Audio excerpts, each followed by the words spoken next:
If you're having problems with pronunciation in English, one of the things that you need to get under control is the S sound at the end of words. This is an extremely common sound to have problems with. Most of my students have issues with this particular sound. And the idea is that on subject-verb agreement, like he goes to the market, on possessive nouns, like this is Ryan's car, and on plurals, like I have two cars, there are these S's at the end of the sound. And what a lot of second language speakers don't realize is that there are actually three different pronunciations that are occurring on these sounds. And what happens a lot is that there is various forms of mispronunciation with these sounds. So let's go through these, let's fix them together and make you a better speaker in English today, make you more communicable, and let people understand you better when you're speaking in English. Okay, so there are three sounds here. The first of these is a very slight vowelization before a Z sound. And this Z sound is probably one of the most commonly mispronounced sounds in English. What it is it is a vocalized sound. And so if you locate your vocal cords, they're right on the sides of your esophagus here, this pipe that goes down.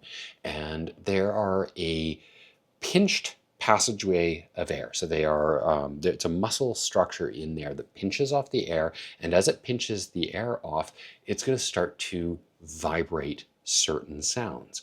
Okay, the Z sound in English is one of these sounds that vibrates, and it is a minimal pair distinction with the S sound in English. So listen to these two things. He goes to the market, he goes to the market. Are you able to tell which one of those is right? Well, goes to the market is the correct sound in this one.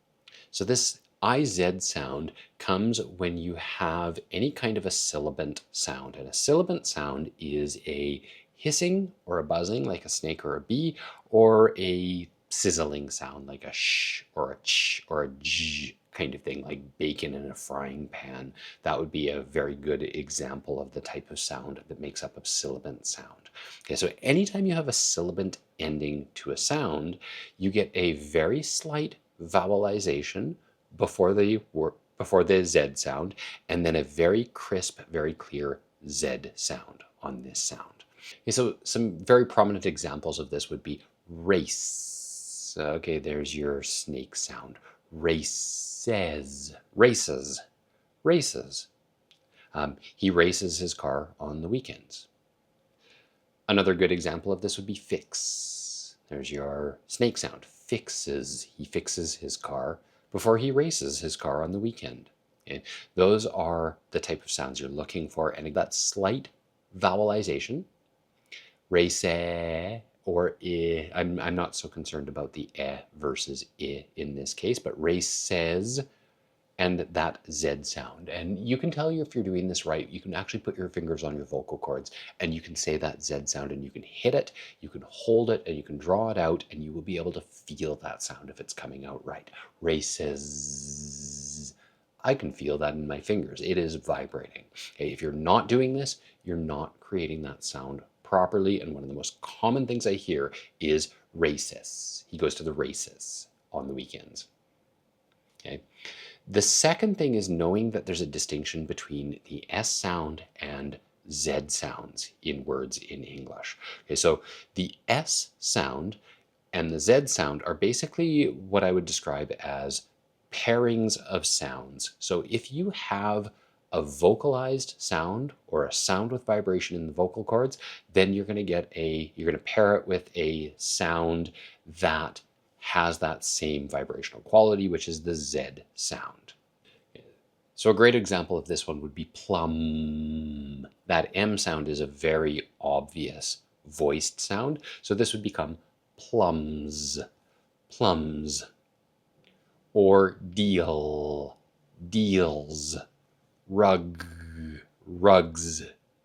Plums, deals, rugs, cards. Okay, these all have a voiced final consonant sound, and so they get a voiced Z sound in these. And one of the most common mistakes I hear from students, again, is not vocalizing that sound or not having that vibrational quality on it, and so you get plumps, plumps, deals, cards. Okay? None of those have that vocalized Z sound on them, and native speakers, we hear that. Very good example of this would be the heteronym, could you please close the door, versus you're standing too close to me. The only difference between those two words is that Z sound versus an S sound. Okay, and we pick this up. We hear two separate words though.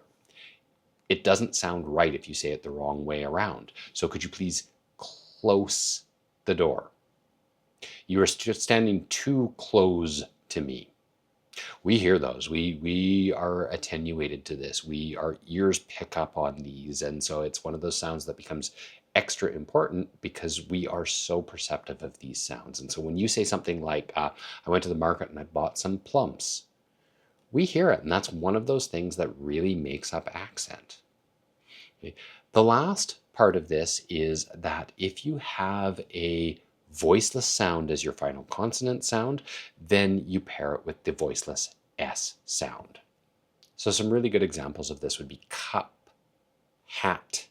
Okay, neither of the P or the T have a voiced sound on them, so it becomes cups, hats. And these ones are typically done right by second language speakers. It tends to be the Z sound that has problems. So if you've been having problems with that Z sound, you need to start building awareness of these sounds. You need to start practicing it with dedicated examples. I've got a school community, and you can go over to school. You can find Accent Forge as a school community. And part of the school community is that you're going to get a personalized accent guideline. This is me actually looking at your accent. You send me a short recording. I will tell you where you have problems. I'll tell you if you have problems with this sound. But then in addition to that, you get really guided exercises that you can go through. And one of them is for this particular sound. So short plug there, but the school community can be a tremendously effective way to start studying this and to start understanding if you have a particular problem and how you're going to fix this, and get a dedicated practice session for going through and fixing these sounds. But this SZ distinction is, like I said, it's one of the most commonly heard problems, and it's also one of the most commonly used things. Like, now that you've heard this, start listening for this in your day-to-day speaking. You will hear this all around you now. You will hear it all over the place, and you will be unable to forget this. So your guideline to improving this sound is building this awareness about rerouting your brain, about becoming aware of the sounds that you're making, and starting to make change in those sounds once you're aware of them and capable of making those sounds.